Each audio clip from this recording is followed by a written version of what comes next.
Hi, ഇനി നമ്മൾ നോക്കാൻ പോകുന്നത് മെക്കാനിക്കൽ പ്രോപ്പർട്ടീസ് ഓഫ് ഫ്ലൂയിഡ്സ് എന്ന ചാപ്റ്ററിലെ ഹൈഡ്രോളിക് ലിഫ്റ്റ് എന്താണെന്ന് നോക്കാൻ പോകുന്നത്.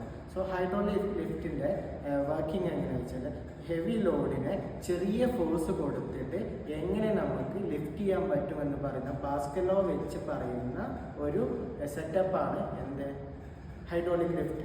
അതിൻ്റെ ഡയഗ്രാം ഇതാണ് അതിൻ്റെ ഡയഗ്രാം. ഇവിടെ അതിന് ചെറിയൊരു ഏരിയ ആയിരിക്കും. ഇവിടെ റീജിയൻ 2, ഇത് റീജിയൻ 1 ചെറിയ ഏരിയ ഉള്ള സെറ്റപ്പാണ്. റീജിയൻ 2 കുറച്ച് ലാർജ് ഏരിയ ആയിരിക്കും. സോ ഇതാണ് അതിൻ്റെ ഈ ഒരു ഗ്യാപ്പിലൊക്കെ ഫ്ലൂയിഡ്സ് നമ്മൾ ഫിൽ ചെയ്തിട്ടുണ്ട്.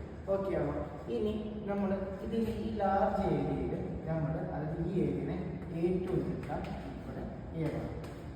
ഓക്കെ ആണോ? ഓക്കെ. സോ ഈ A2 ഏരിയയിൽ അത് ലാർജ് ഏരിയയിൽ ലോഡ് നമ്മൾ പ്ലേസ് ചെയ്തിട്ടുണ്ടാവും. ഇവിടെ നമ്മൾ ഫോഴ്സ് കൊടുത്താൽ ഈ സ്മാൾ ഏരിയയിൽ നമ്മൾ ഫോഴ്സ് കൊടുത്താൽ ഇവിടെ ഫോഴ്സ് ഉണ്ടാകുന്ന ഫോഴ്സ് ലാർജ് ആയിരിക്കും. അത് എങ്ങനെയാണെന്ന് പറയാൻ പോകുന്നത്. ഓക്കെ ആണോ?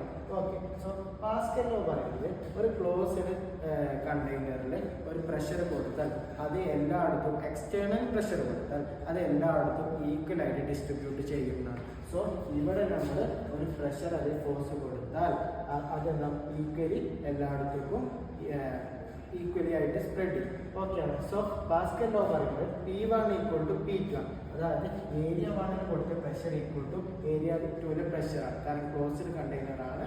ഒരു ക്ലോസ്ഡ് കണ്ടെയ്നറിൽ പ്രഷർ കൊടുത്താൽ അത് ഈക്വലി ഡിസ്ട്രിബ്യൂട്ടഡ് ആണ്. ഓക്കെ ആണ്. So by Pascal law P1 = P2. Pressure എന്താണെന്ന് നമുക്കറിയാം, force by area. So P1 = F1/A1, P2 = F2/A2. So F1/A1 = F2/A2. ഇവിടെ നിന്ന് F2 = F1 × A2/A1. ഇവിടെ നമുക്ക് എന്ത് മനസ്സിലായി?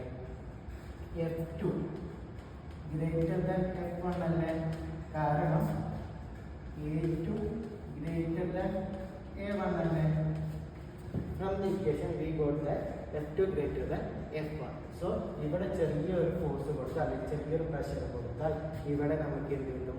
ഒരുപാട് ഫോഴ്സ് കിട്ടും. സോ നമുക്ക് ഈസിലി ഈ ലോഡിനെ ലിഫ്റ്റ് ചെയ്യാം. സോ ഇത്രയേ ഉള്ളൂ. പാസ്കൽ ലോ വെച്ചിട്ടാണ് ഹൈഡ്രോളിക് ലിഫ്റ്റ് എക്സ്പ്ലെയിൻ ചെയ്യുന്നത്. Thank you.